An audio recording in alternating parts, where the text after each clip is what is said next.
Okay, I believe we have everyone in attendance. Fantastic, and it looks like we're recording. Well, welcome everybody. It's May 26, 2020. We are at a pre-council workshop here tonight. It is 6:05 p.m. and we are at agenda item 1 for the evening, Incremental Development Alliance Workshop Discussion. So I just want to thank this team for joining us and open the intro to Caitlin to give us the intro. And thanks everyone for meeting electronically tonight. And actually it's not on our agenda, but we should do a roll call before we get started, just so that we have a record of who all is participating. So Summer, can you take us through that?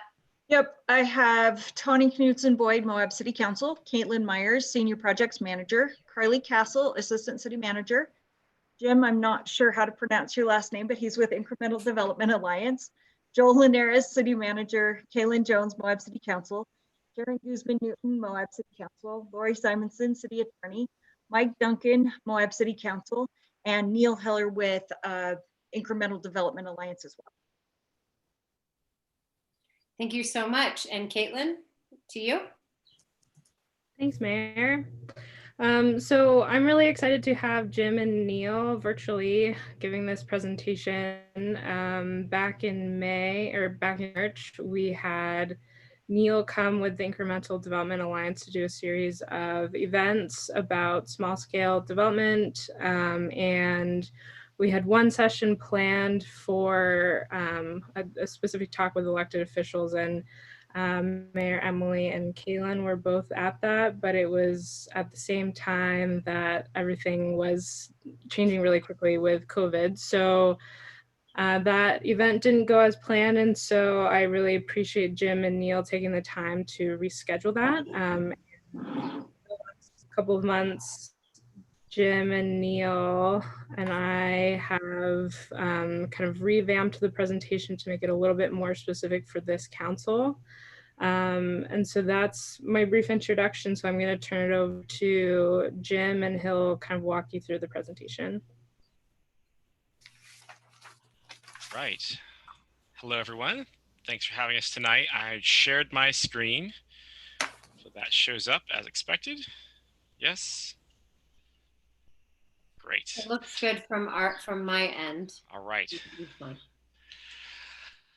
Well, what we have done tonight, working with your planning staff, is just identify a couple of things to talk about. Obviously, there's not a tremendous amount of time. We want to have a good opportunity for some discussion. So I'm going to walk through about 20 minutes of presentation, a little bit of warm up, and then right into sort of an example of a project that we did a basic amount of what we like to call spot testing.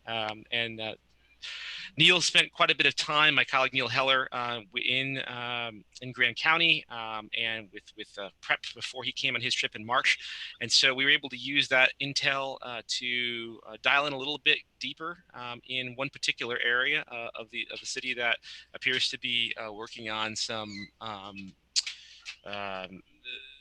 being able to work on, hang on a second.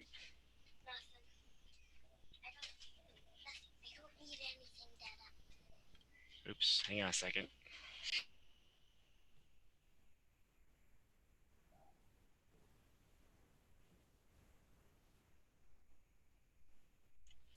So to be able to work on, in particular, the R3 area of your city, the zoning classification, and some other modifications to that area. And so I'll start a little bit about us, and then we'll go into that example, and we'll go from there. All right. Oops, let me start this up here. Here we go. Resume slideshow.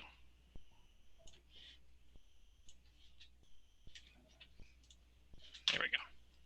All right. Well, a little bit about the Alliance. We are a nonprofit organization based here in Minnesota, where I'm at, but we work across the country, our board and faculty, to provide small-scale developer training, as well as technical assistance to cities, counties, governments, nonprofits who are interested in having small development happen in their place. And so that's in part how we found ourselves in Grand County and Moab here this spring. And one of the things that we talk about a lot is this scale of building, this 1 to 3 story scale of building.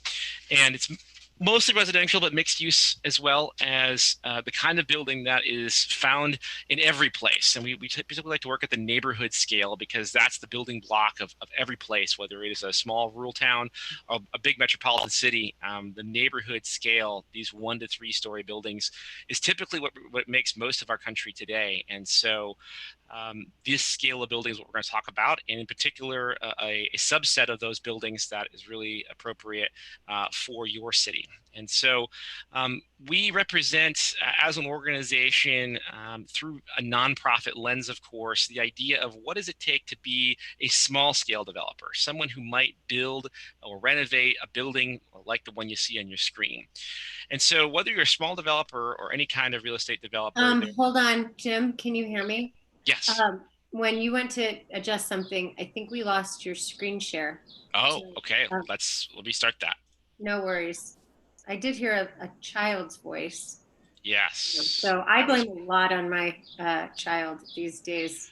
I have 3 screens, so it's possible that when I stop, oh, there we go. Yep, that's it. You can see it now. Okay. I must have stopped the share instead of stopping the audio. There we go. Okay. Okay. You didn't miss much yet. This is what you missed. You guys can see the buildings now? Great. Okay. Those are the buildings I was talking about for the last minute or so. Anyhow, we'll move inside the mind of a small developer. And so really there's a couple of key questions that you have to ask yourself if you're looking inside the mind of a developer in a place, and in terms of what are they looking for in a project. So tonight I'm going to play the role small developer coming to Moab and saying, you know what, I've read some of your rules, I've read your lovely comp plan, I've talked to some people in your city. There seems to be some opportunity here for me to do great work and to be a part of this community in doing that work. And so the two questions that need to be answered off the bat: is there a reasonable profit ability? And I didn't say large, but I said reasonable for the effort. There has to be a balance between what you can do to make money, because real estate projects can't lose money. Otherwise, you'll be a former small developer very quickly. But also there has to be, for taking risk, which is the second question, how do you balance risk with reward? And so if you're trying to do that, you're trying to find different ways where risk can be minimized. And so the ability for risk to be minimized is of utmost importance for a small developer, because if you're a one-person team, the ability for you to handle risk is very small. We'll talk a little bit more about that a little later on. And so in short, what usually happens is, in order to find a reasonable way to be compensated for the effort, that is the path that has the least amount of risk, you take the path of least resistance. And so part of the spot test today that we're going to look at is finding what is possible within one particular set of your rules in the city, and what is possible within that. And we're bringing a sort of outside perspective to that, to say we're not necessarily looking to say, okay, well, we're going to look at the rules and see what's possible. We're going to look at some things that try to meet your goals as a city, whether it's in form or in financial considerations, and see what would be a good fit for reaching those objectives. And then we'll work backwards to see how that fits within the rules by which some of those places might be governed. So we're going to sort of follow that path of least resistance to see what we find. But first, we're going to see what meets the market, what meets the desires of your place. And so we've done a little bit of work to shape a couple of those assumptions for the purposes of the conversation tonight. Now, I will preface this with saying that this has not been deeply researched. We have talked to people locally. These are not numbers out of thin air, but they're also not done from a comprehensive study or a large endeavor. So we're going to basically set up a couple of assumptions, and we're going to follow those assumptions through as a way to illustrate relationships between numbers. That's really what we're going to be able to accomplish in 20 minutes tonight. And so we wanted to set a couple baseline thought processes for those of you who don't spend your days doing real estate math, we wanted to talk about a couple of things that are important, like what can people afford? And so through a conversation with the planning staff last week, we said, hey, here's some general baselines for if somebody makes $15 an hour or $19 an hour or $30 an hour, here's what that translates to their income. Here's how that translates into potential rents that household might be able to pay. Now, this is not a judgment on do these numbers work or not in your community. There's a lot of different opinions about perhaps what is affordable, what is not affordable. We simply wanted to be able to have ready reference for, well, someone making X amount of money per year, X amount of money per hour might be able to afford reasonably this amount a month in rent as a way to sort of anchor the conversation. And in this case, we use the assumption of using 33% of the income towards housing cost. And again, you can debate whether that's too high or too low in terms of what people should be spending on their housing, but we made that assumption. We're just going to work forward from that. And you can understand up or down from there where things may fall if they were more or less than 33%. So another thing we wanted to do was to be able to have building shape and building performance be within a thought process that makes sense for Moab. And so we've heard a couple things. One, that there is a preference for buildings that are 2 stories or less, that there is a preference for site layouts that maximize sustainability and energy and water considerations, and that there is a need for land development in the city to be able to be financially viable, which is to say pay for itself, right? There's infrastructure required in order to make land be viable, and that land needs to be able to produce enough productivity so that it can pay for that infrastructure, whether that's the actual soft costs of people employed by the city or the hard costs of pipes in the ground that make the actual land possible. All those things need to be paid for in the course of the work that you all do in running the city. And so being able to measure how that happens on a parcel by parcel basis and compared to how do different types of scenarios produce more or less for the infrastructure that's largely fixed in the ground. Regardless of what you put on a site that's 100 feet wide, the costs to serve that site are going to be largely the same because the infrastructure is already there or is going to maintain a consistent value.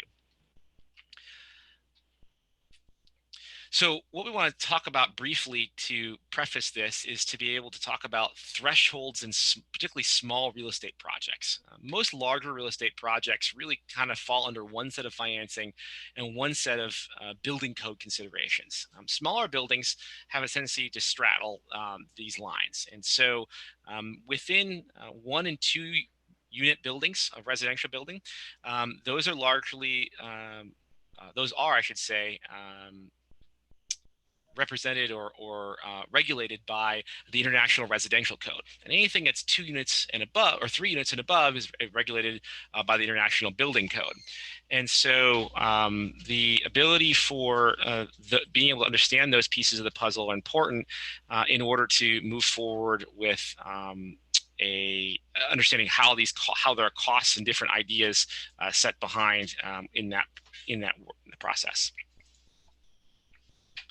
I gotta make an adjustment here. So the other thing to understand is about financial mechanisms.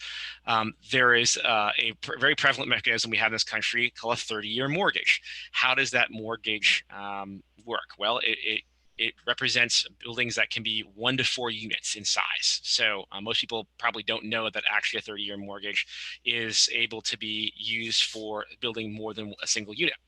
Anything more than 4 units, though, falls into the residential into the financial code for residential buildings. For commercial buildings, I should say. So the ability for excuse me for a second here. Jared, can you go downstairs, please? Yeah, excuse me for a second.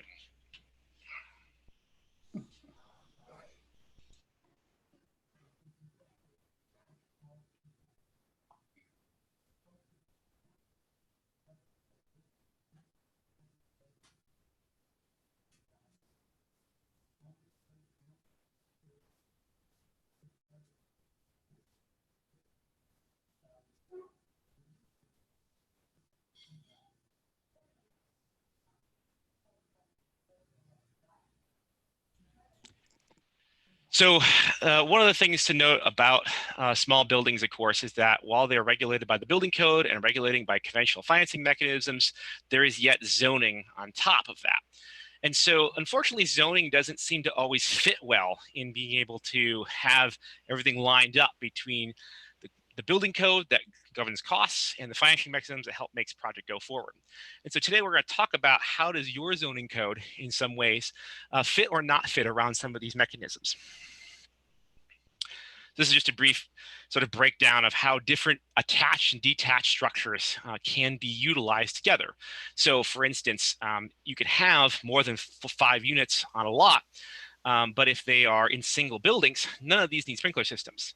If you attach all those buildings together, like up over here, you have multiple units on one lot. Now you need a sprinkler system. This little icon up here in the corner. And so understanding how we can maximize the ability to have different configurations of buildings also allows us to control costs. And in a place that has high construction costs like you all have, that's a great way to be able to lean in a little bit and find some cost savings where possible. So we're going to get right into your examples now. One of the things we like to think about in terms of building types is that they're a little bit like bikes, right? You have different types of bikes for different types of purposes. One thing is that we've learned so far is that you had some pretty good tools on the books for the sort of 1 to 4 unit buildings. And so we're going to focus tonight on the 5 to 12 unit buildings and those buildings potentially being on sites that are between 7,500 and 15,000 square feet. As it turns out, there is a great number of lots, and we'll talk about that in just a second, that are in the R3 zone or could utilize your PUD process. You also have a PAD process that has some pretty good zoning rules within it to help incentivize and encourage development. But one of the challenges from the perspective of a developer is that all of those being able to opt into those rules requires some site-by-site negotiation. And so that can bring uncertainty to the process of figuring out how will a project move forward. And while there's great reward, in some ways there's great risk. So we were able to perform a brief analysis of some of the opportunities to say, well, how many sites do you actually have of a certain size in the community? Because it's great to think through, hey, we'd like to have this, we'd like to have that, but you have to be able to land those ideas on real lots and real sites.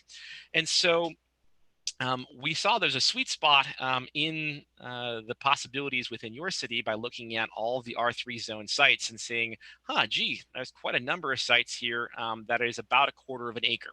And so we're going to look at a site that's just slightly larger than that. It happened to be something that we already had that sort of laid out well in this zone. But you can see within the 10,000 to 15,000 square foot lot range that there's quite a number, sort of the greatest number of lots that are at least zoned R3 in your city to work from. And so being able to find a solution for lots of this size is really important because you have a lot of them to go around. And so finding something that fits is going to be a really useful exercise to look at for your place. So we were able to work with the planning staff and sort of locate an area of the city where there was a lot of R3 sites. One of the things about your city, besides the fact you have the core of your city has these very regular shaped square blocks. However, within each one of those square shaped blocks, you have very irregular lot sizes, configurations, shapes, and forms. And so one of the challenges behind a zoning code is to figure out how to take what is otherwise a fairly straightforward pattern, right, of blocks without alleys, and be able to say, okay, how do we make a consistent and predictable and character defining way of buildings to meet the street and be a part of the block? So just understand the fact that your place is not going to be as regularized as the example I'm about to show you, but in order to be able to make sort of head-to-head comparisons, we took one fairly regular shaped set of lots and was able to sort of repeat them. And they probably would fit in sort of the scale of lots that you're seeing right here in the center of your screen, some sort of configuration and proportion and size. A lot of your lots are fairly deep and probably much deeper than the exact example I'm about to show. So just to give a sense of that, this lot's probably, this longer lot here is probably a little bit deeper and a little bit narrower than the lots that I'm about to show here next. So this is a balancing act of being able to get your physical and aesthetic desires with the financial and cost issues that go along with those. So we're going to examine those right now. So the lot that you're going to see here in a second is 100 feet wide and 135 feet deep, which is then 13,500 square feet. And again, as I said before, these are baseline assumptions to get order of magnitude. These are not exact, even though the numbers look very specific. The rents look very specific. The construction costs look very specific. They are largely there to be held in place across all of the examples so that you can understand what changes and what remains the same. And we didn't go over 2 stories in any of the examples. So first off, we decided to see what a baseline thought process would be. And so for a 13,000 square foot lot in the R3 zone, we started with sort of the R3 as our baseline because there were so many lots of this size. And we found out that at 2,000 square feet of lot requirement per unit that you want to build, this would allow us to have 6 units. So we simply found a way to put 6 units, none of which were attached more than 3 together, because if we attached more than 3 together, then this complex of buildings would need a sprinkler system. So we have 2 and 1 and 1 and 2, and therefore this can be built under the International Residential Code, the IRC. And so these all happen to be 2-bedroom apartments. We thought there was some additional flexibility in showing that. You could reconfigure these buildings to be a series of 1-bedroom apartments as well. But there are some challenges to that, largely having to do with parking and some other things. And so the 2-bedroom apartments were the most efficient to be able to be closer to meeting those requirements, even though in some cases they exceed these. So again, these examples, we're going to show you these next 4 slides. We weren't so worried about following the zoning rules on the books because there are multiple different zoning pathways. We were first trying to figure out, hey, what would make sense? What is a building that actually financially performs in a way that somebody would be able to invest in it and to be able to get that reward for their risk? And just see if we can make good form and make a good neighbor. And so this is sort of our baseline 6-unit building. And so one thing I want to note down here is the cost of investment capital. So one of the things that we just set a baseline at was to say, if we had 10%, this is a time-adjusted return. So not to get too deep into the weeds, but this is a typical way that someone making an investment in real estate would evaluate how good a deal this is for their cost or for their investment. And so a typical investment return for a multifamily housing project of this size might be 10, 12, maybe more percent, maybe 15.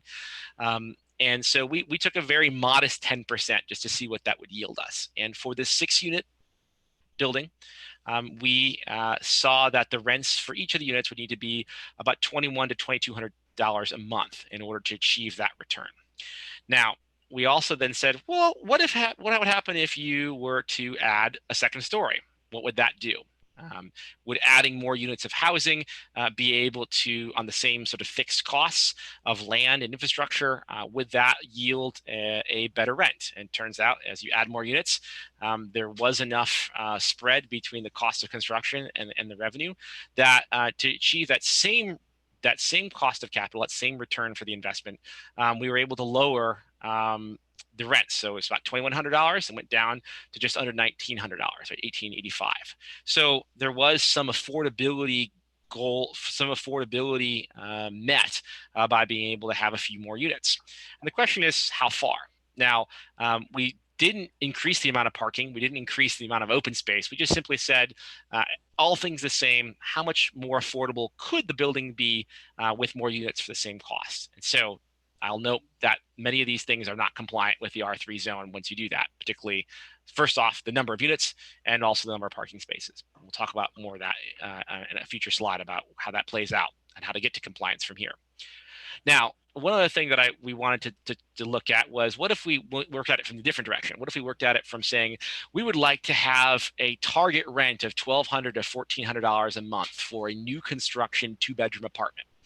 And that's probably a little bit on the low side. That's probably very much similar to maybe a much older building. And in most cases, you'll expect that a new construction building will probably have slightly higher rents than a building that's maybe been around for several decades.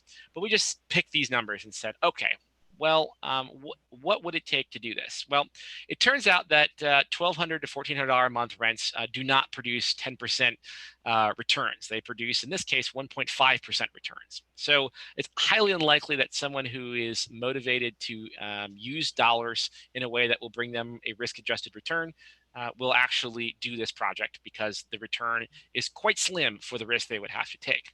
Now, that doesn't say that there aren't institutions or perhaps yourself as a city who might say, you know what, we're not looking to make a lot of money here. We're looking to be able to invest patient capital. And in order to get rents that we've described, we wouldn't mind a transaction that just made a little bit of money, enough to cover the transactional costs of doing this, and to be able to get a return and get our money back and do it again, perhaps. And so we wanted to show you how this building would look like under maybe a more nonprofit developer scenario that is looking to achieve the rents here. Now, what happens if we're able to add more units, then, you might say? Well, we're actually able to increase that return. And thus, you could probably imagine, if we wanted to decrease the rents further or have a mixture of rent rates, that having additional units would help you do that. That's probably no surprise. Now, here's the problem. As I already mentioned, there are one or more fatal flaws to each of the four buildings I just showed you in terms of meeting requirements within a single set of rules in one rule set. So you have sort of opt-in scenarios that you can negotiate some of your own rules within the PUD and the PAD rules. And then you have the baseline zoning for your R3 zone. Now, taken as a whole, there are some really great rules and really great possibilities within each of those three rule sets. The challenge is that the best parts of each of them aren't in any one package. And so achieving compliance and being able to both maximize the efficiency of what you're spending for the costs, or what you're achieving in revenue for the cost, as well as getting these percentages and thresholds right for how many square feet you need per unit. What is the maximum density allowed? What is the amount of parking required? How do you get that to be lessened? How much open space is required? And so these are a couple of things that we were assuming that need to be achieved, or within some of the rule sets we might be able to actually get to and be able to bring this building to compliance. However, there were some things that we really couldn't get around. And so what this drawing is showing is the difference between, I'm going to flip forward for a second. This is the baseline building. I've been showing you the size of the site, a 13,500 square foot site.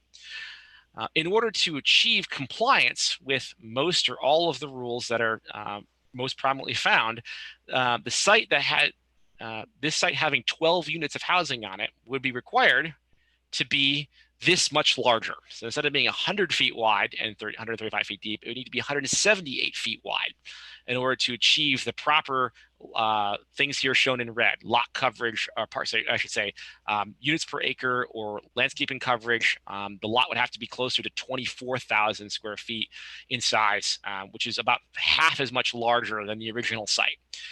When you buy more land, because you need to meet these requirements, your land costs go up. So this is an additional $234,000 of the value of land, assuming every square foot is the same in value, in order to achieve the area necessary to put the 18 parking spaces in, and to achieve the remainder of the open space requirements and other requirements in order to fit 12 units on a site.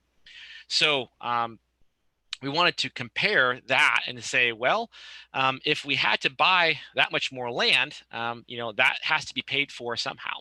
And so if we were targeting rents of $1,200 to $1,400 a month at a 3.5% return, those rents would have to go up to being $1,400 to $1,500 a month.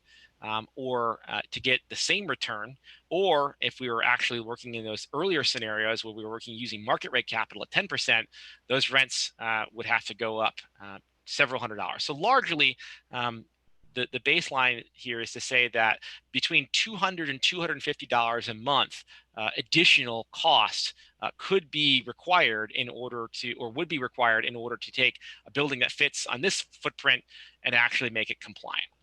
And so this is taking one very nascent snapshot of understanding what some of the financial implications are to zoning rules. When more sites are required, when more areas required, that has a cost, and that cost can be quantified. And so any of these numbers, whether it's the cost per square foot of construction or the land value, any of these numbers could be adjusted, and perhaps a different assumption could be made. But for this circumstance, holding all these constants all the way through allows us to say, well, there's at least this order of magnitude, perhaps 20% of financial value that is being essentially eaten up through administrative requirements. And so this is once again becoming a balancing act. How do we balance the aesthetical and physical needs of a building with the financial costs and the financial incomes of the building? So basically, in closing, I wanted to essentially just highlight that there's the lot that we were looking at, the baseline lot. There's 177 total lots. And so within that is quite a large pool of potential parcels, because of course, you don't get a chance to, as a developer, just order up the exact size parcel you would like to have in order to make the most efficient zoning layout, right? You have to work with the parcels you have.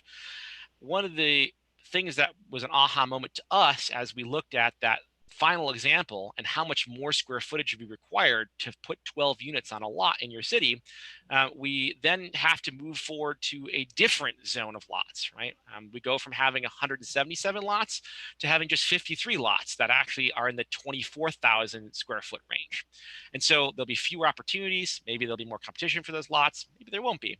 But it's important to understand that where you have an opportunity and where your rules start to lead you may create situations where you need more larger size lots than maybe you have a prevalence of. And so maybe the right answer in Moab is not a 12 unit building. It is not a 6 unit building. Maybe it's an 8 unit building. Maybe there's a sweet spot. If you kept fiddling with these things, you turn the dials up and down. Maybe you find what's the right answer for the sweet spot that you have a great prevalence of lots of. This is just to sort of note kind of where you stand and where is sort of an average thought process for a fairly modest developed process for a middle range building, anything between that 5 and 20 units area. We kind of pick the sweet spot in the middle and say, gee, how would this work? So to close, back to those questions we started with at the beginning of the presentation. Where does the risk complement the reward? We looked at different types of return to an investor and developer, and we looked at what kind of financial things we're trying to achieve as a city. How would that work? And one of the big things to discuss amongst yourselves after this presentation especially is what do our rules make a default to? What kinds of things do our rules lead folks to do just out of being the path of least resistance? Are those buildings that come out of that path of least resistance the kinds of buildings we'd like to see a lot of? If they're not, you should probably take a look at your rules. If they are, you can probably ask other questions about why you're not seeing more of them, and that's what you desire. And at the end of the day, this is not about some consultant or out-of-town presenter like myself telling you how much of what should go where. But it's important that you all, as decision makers and stewards of the public, are able to understand that the rules you have, the desires you have as a city as a whole, need to be in correspondence with the actual physical place you have, not the physical place you'd like to have if you could 3D print it from scratch with nothing already currently on the ground, right? You have the city you have, and being able to find rules that are well calibrated to that place. And it's up to you to decide whether a 13,000 square foot lot should really have 2-story buildings or should have 6 units versus 8 units. But it's important to know what your rules do and don't do currently in order to be able to better calibrate what that should mean for you all in the future. So in closing, money plus people plus rules make small development. Those are the 3 things that have to mix together. You have to have people who understand how your local sources of capital and how your local rules can combine to make a building or development project. And a small developer in particular operates at an economy of means. They only have so much time, so much money, so many relationships, and they're not looking to maximize every last piece, because a developer working at the economy of scale, right? Maybe he's coming in to put in a couple hundred units, and by that large scale, they're able to find efficiency. Small developers have to find efficiency within rules and within sort of the niches in between. Making sure you don't build a 5-unit building as opposed to a 4-unit building, because you're not going to get any more rent for having to put a sprinkler system in versus not having to put a sprinkler system in. So those thresholds that I mentioned earlier in that four-square diagram become very important to small developers who are working at those margins to find a way to make the best project. So by testing your rules and by streamlining the path to what you want, small developers in particular, folks who might be building 6 to 12 unit buildings, will most likely not have the ability to make large or say long-term negotiations, right? They want to see something, know it's possible, be able to get a game plan around it and move forward. And they're less likely to come ask for rezonings, come ask for specific negotiated rules, because they only have so much time they can spend to do that before they need to look for a project that can actually help pay their bills. So look forward to questions and discussion on any of this. I'm happy to scroll back through any of the examples here and discuss any of them that the council would like to visit. Thank you. Well, I'll start off by saying thanks for the presentation, and Caitlin, thanks for opening up this opportunity for us to continue to focus on what is definitely all of our goal, which is to continue to look at affordability and to continue to understand the role of density and our role as policymakers. So thank you both for putting this in front of us. It is 6:41, so we can take about 10, almost 15 minutes to ask questions and discuss what was presented here. And I can kick us off by just saying that back before I wore my mayor hat, as you know, I was in a small developer role, and there was an R3 parcel on 100 North and almost 400 East, where there was existing one home, and we were able to put 3 homes on that one home site. Parking was definitely the largest limiting factor of number of units that would fit on that parcel. In fact, that's a very similar sized parcel. So there's number of parking spaces required was the main barrier. But then also I was appreciative that you mentioned sprinklers, because when you do start talking multifamily, then you do have that added expense of sprinklers, and also us as the city charging for a higher impact fee and larger infrastructure, sewer and water in and out of the development. So it is really hard to make the numbers work on anything more than, just a couple few units, even in the R3, where that's where we have the zone where apartments are allowed, but there still are barriers to that. Any other comments or questions from this council? I've got you on the so I can see you. Mike?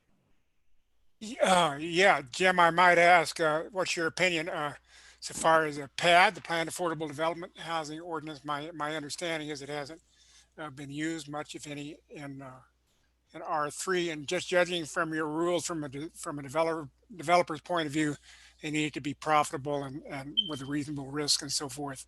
I was always leery that PAD would work, because the incentive was for a developer to make a lot of money on a market rate home, then use that to subsidize lower return on investment affordable units.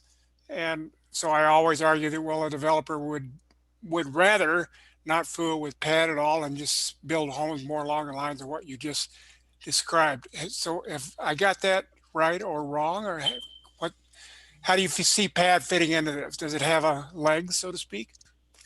Yeah, I think it does. And actually, there's some really good rules that are in the PAD rule set.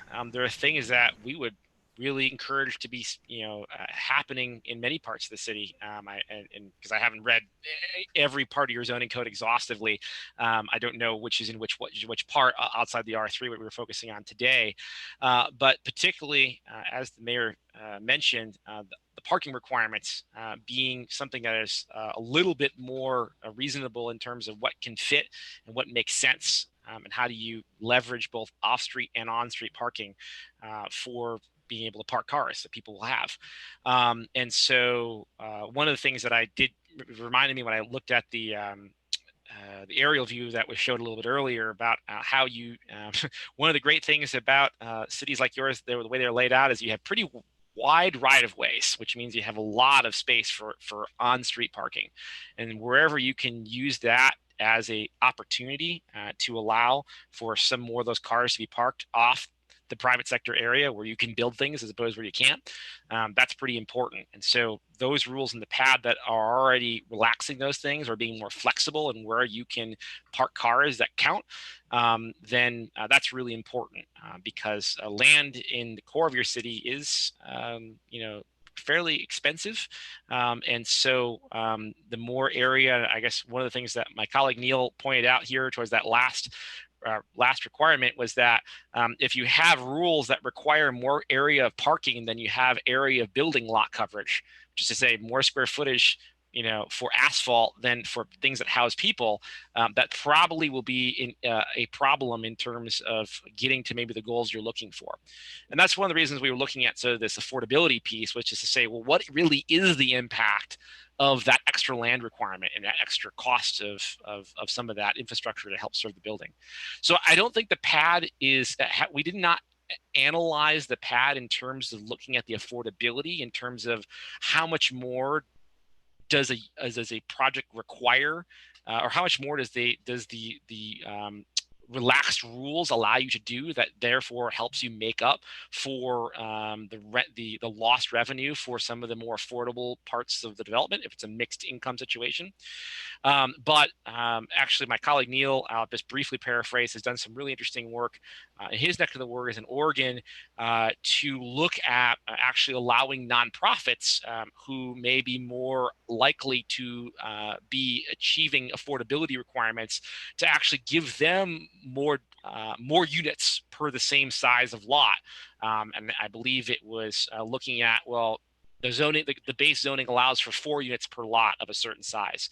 And if you allowed 6 or 8 instead of 4, that trade-off of the additional units on the same level of infrastructure could give you enough to achieve the income levels, or sorry, the rent levels you're looking for. So the math is possible. It is possible to get that math correct. And the question is balancing how big a building do you want to see? And the way I read the pad to sort of close this pad conversation is that it's really good for projects that are probably larger than 12 units because there are no maximum. So there is somewhat of a economy of scale that will kick in. My wife actually works in the affordable housing industry. And so there's a sweet spot at 50 to 60 units, right? I could see the pad being a really great facilitator of a building about that size.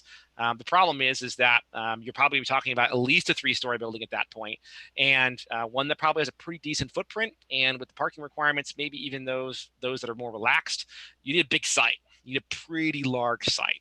And again, you have to negotiate this in part in some way, shape, or form. So I think there's viability in the pad, but if you're not seeing it being used, there are probably one or two particularly good reasons why not.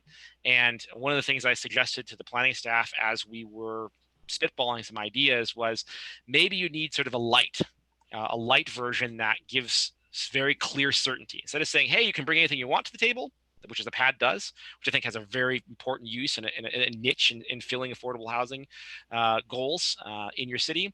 They might just say, look, here's a path of least resistance. We'll give you 6 units on a lot this size if you make 1 or 2 of them affordable at 80% or 100% AMI, right? Something lightweight and something very certain. You can't build more than 2 stories, but here's the deal. And so the difference between ordering a la carte off the menu as opposed to here's your meal deal, right? If you do this, it's this price, it's this cost. So those are my thoughts on the pad from the minimum amount that we had financial analysis on it, and what does it mean with your rules. Thank you.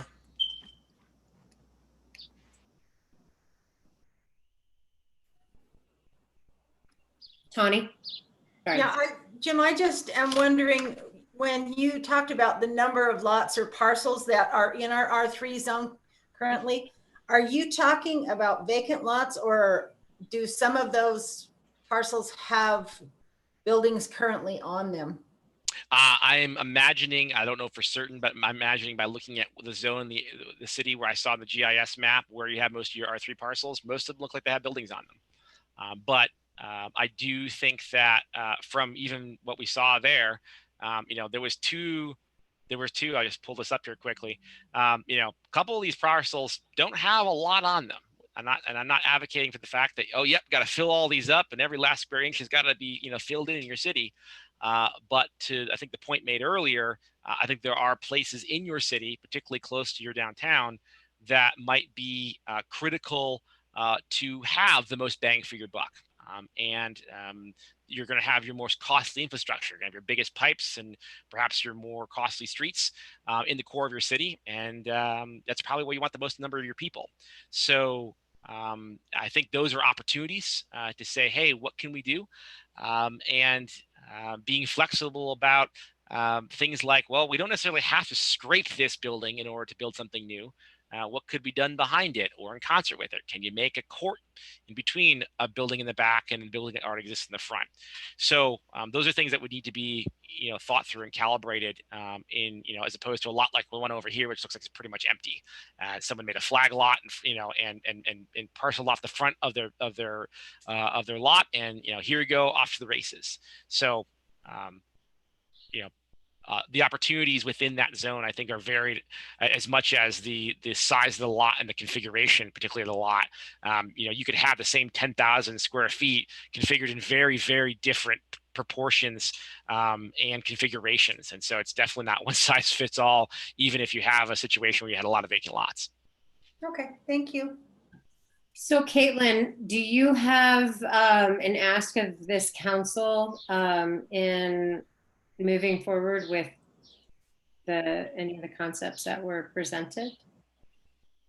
Yeah, I really appreciate all of Jim's comments about the pad, and do think that, we as a planning department have seen, we haven't seen any pad applications, and I agree with Jim's analysis about the pad being, especially because it's a legislative decision, being beneficial for larger projects. And so I would love to get kind of a temperature gauge on the council about this idea of creating a pad light, or looking at pad and figuring out a way to, kind of break it into an application process for both larger projects and for smaller projects, because I think both on the council and in this community, there are, people feel differently about, incentivizing a 6-unit development versus a 30 or 40 unit development, especially in the R3. And so, that's my goal is with this presentation, is with the council figuring out a way that we can maybe start moving forward with figuring out how to better utilize both the pad and also our residential zones to start incentivizing some infill development. I think we've done a really good job with ADUs, and I know Nora's been working on updating some of that code language, and I'd love to start facilitating a conversation about looking at some of our other zones and other housing tools. Well, I think that this council is very, very interested in having more discussion about ADUs in particular. So perhaps what you and Nora can put together is an agenda item where we can have a pre-council workshop and talk more about it, and maybe have, move forward with some recommendations to council on code revisions to kind of get us there. And knowing that some of these things, it's very difficult, change is very difficult.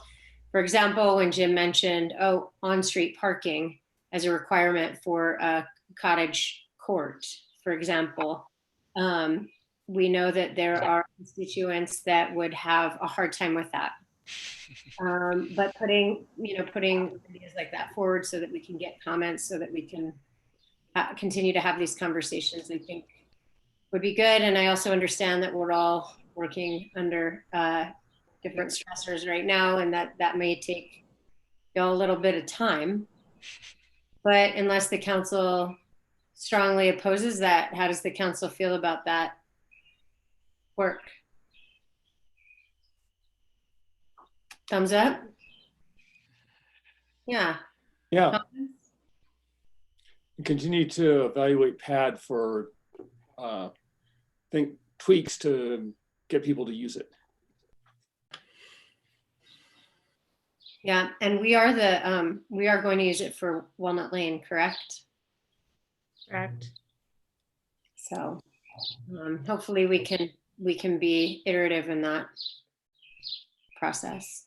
All right, if there are no other comments or questions, we will say thank you to Jim and your stylish pictured friend Neil and Caitlin.